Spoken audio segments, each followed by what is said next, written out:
Vous avez l'impression de tourner en boucle sur des pensées négatives quand vous êtes au travail. Dans cette vidéo, nous allons voir le rôle des pensées, le biais cognitif qui nous maintient dans nos ruminations et comment récupérer de la flexibilité psychologique. Je suis la psy du boulot que vous pouvez sortir de votre poche pour pouvoir préserver votre santé mentale au travail. Nous avons des milliards de neurones qui nous servent à pouvoir percevoir de manière globale une situation. Plus de 80 milliards de neurones dans le cerveau. Beaucoup de structures cérébrales sont impliquées dans le processus de nos pensées, que ce soit des structures sous-corticales, corticales, telles que l'amygdale, qui est le siège de l'anxiété, de la peur, l'hippocampe qui est impliqué dans tout ce qui est mémorisation, l'insula qui amène une sensation viscérale vers une conscience subjective d'une situation, etc. et le cortex préfrontal.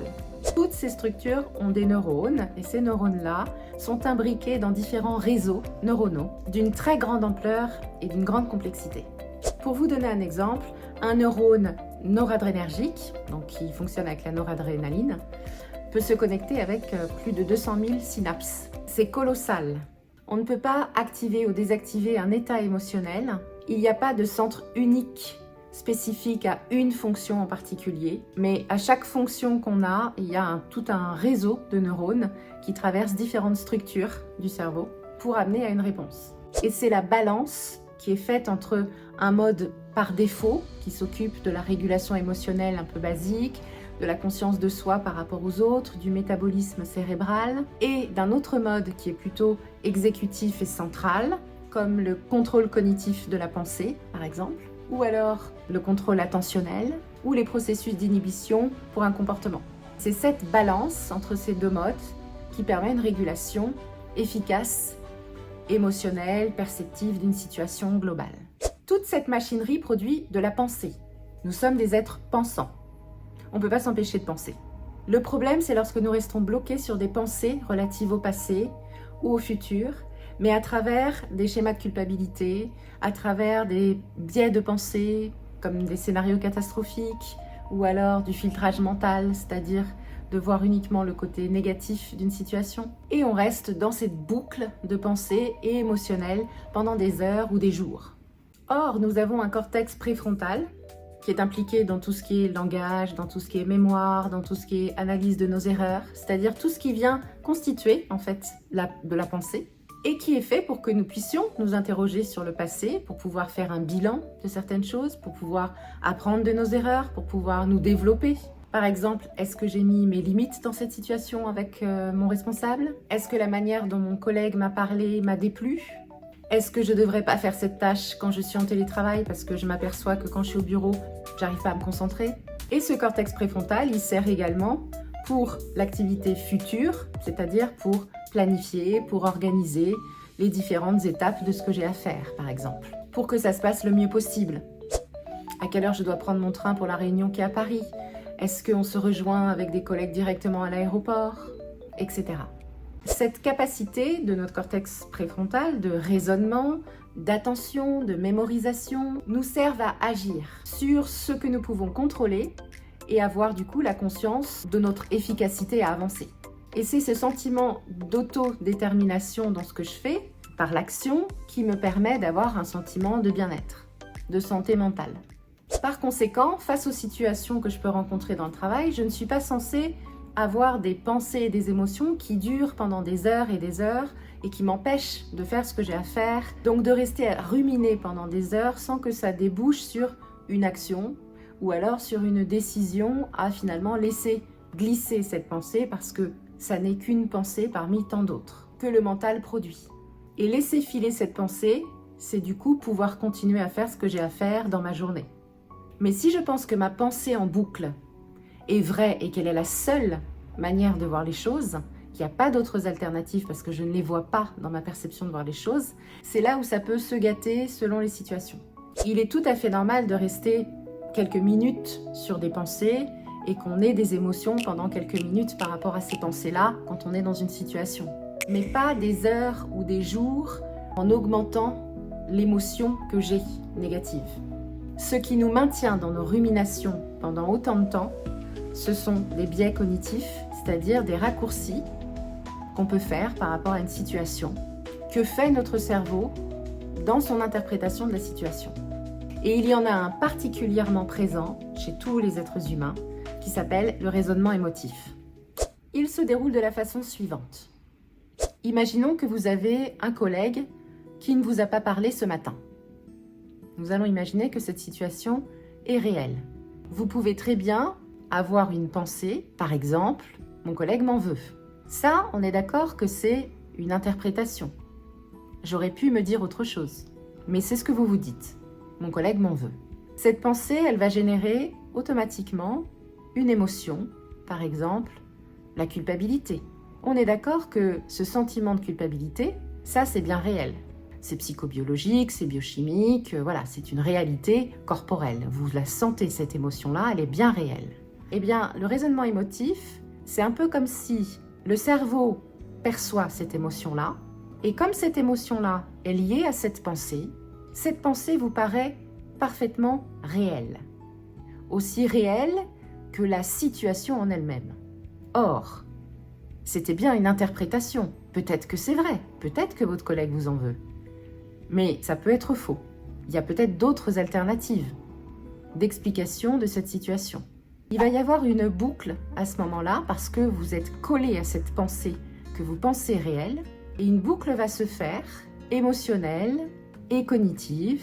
Une fois que vous êtes sûr que cette pensée est vraie, oui, mon collègue m'en veut, vous pouvez avoir d'autres biais qui vont aller arriver. Par exemple, le biais de divination, qui est le fait de penser à la place de l'autre. C'est-à-dire que vous allez commencer à vous faire toutes les pensées, tous les films qui peuvent se passer dans la tête de votre collègue sans lui demander.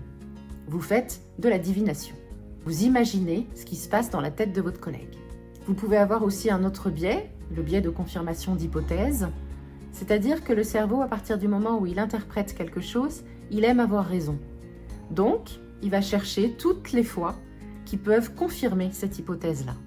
Et c'est là que vous allez commencer à vous rappeler que votre collègue, la dernière fois, ça s'était pas bien passé, qui vous avez regardé d'une certaine manière, ou qui vous avez pas souri à telle réunion, ou qui vous avez pas dit bonjour lors de cette journée, etc. Et donc, vous allez rester en boucle, en toile de fond ou de manière très présente dans votre esprit, pendant des heures ou des jours. Ça peut vous remuer. Vous allez rester dans ces ruminations-là. Vous pouvez aussi ouvrir vos pensées et récupérer de la flexibilité dans la manière de voir les choses. Et ça, c'est le travail du cortex préfrontal. Qu'est-ce que je peux me dire d'autre sur la situation? Il m'a dit hier qu'il devait voir la chef ce matin. Peut-être que ça le travaille. Il m'a dit qu'il avait un projet où ça lui demande une grande concentration, qu'il a du mal à faire en ce moment, et probablement que ça lui prend la tête. Est-ce que généralement, ce collègue, il me parle le matin? Pas forcément. Bah, peut-être qu'il n'y a tout simplement pas de changement. Il a peut-être eu un souci ce matin au niveau personnel. Ça peut arriver aussi. Ou alors, je peux décider de creuser en lui disant, bah dis donc, ce matin, t'avais l'air absorbé. Il y a quelque chose qui te tracasse. Au lieu de vous faire des films pendant toute la journée. Pour gérer toutes ces pensées, il faut pouvoir se poser. Nous allons voir ensemble un petit tableau qu'on utilise, notamment dans la thérapie cognitivo-comportementale, pour pouvoir influencer, ouvrir le champ des possibles par rapport à mon interprétation des situations que je rencontre. Vous avez là un tableau que vous pouvez utiliser en suivant cette logique. Vous n'êtes pas obligé de suivre dans le tableau. Vous pouvez aussi écrire sur un petit calepin et le prendre un peu comme un exercice régulier dès que vous avez une situation qui vous travaille et où vous avez ce flux de pensées, ces ruminations qui restent un peu en boucle et où vous n'arrivez pas à voir les choses autrement. Donc dans ce tableau, il suit une certaine logique. Vous pouvez décrire la situation que vous avez, l'émotion et l'intensité que vous ressentez, les pensées négatives automatiques que vous pouvez avoir, ces ruminations qui restent en boucle, la remise en question de ces pensées automatiques. Ensuite, essayez de voir des pensées un peu plus flexibles et réévaluer l'émotion et l'intensité que vous pouvez avoir face à cette situation et voir comment vous pouvez agir en accord avec finalement ces pensées plus flexibles. Si on prend un exemple, on va imaginer que vous devez appeler votre chef pour lui dire que vous devez partir plus tôt ce soir parce que votre femme ne peut pas aller récupérer votre fils. Vous pouvez très bien avoir une émotion par rapport à cette situation d'anxiété de 80%. et puis de doute de 50%. Vous pourriez avoir les pensées négatives suivantes, c'est ces ruminations qui restent en boucle. Il va me dire que c'est pas possible, on a trop de taf en ce moment, ma femme aurait pu se débrouiller autrement avec son boulot, et rester là-dessus pendant plusieurs heures. Et remettre d'ailleurs du coup votre coup de fil à plus tard. Pour remettre en question vos pensées automatiques, vous pourriez vous dire, est-ce que vraiment il dit non quand on lui demande? Est-ce que des fois, il a dit oui? Si je faisais un malaise maintenant, comment s'organiserait ce taf ce soir? Pourquoi ma femme devrait s'adapter plus que mon chef? Est-ce que finalement je fais souvent des demandes de ce type? Si j'ai déjà demandé quelque chose comme ça, comment ça s'était passé?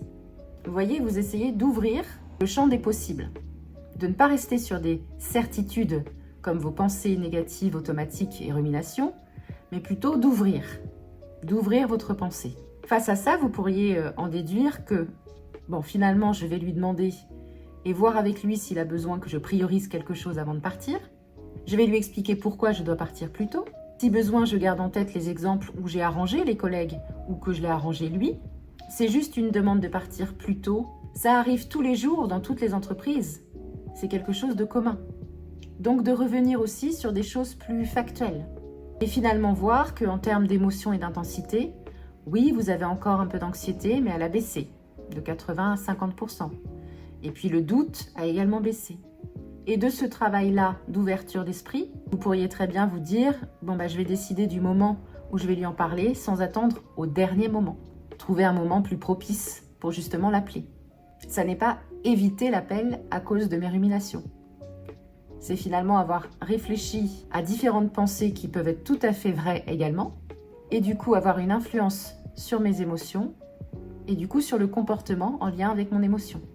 Vous pouvez utiliser cet outil n'importe quand, dès que vous sentez que vous avez une situation qui vous travaille, ou alors que au niveau des ruminations, vous avez l'impression de rester toujours dans la même manière de voir les choses.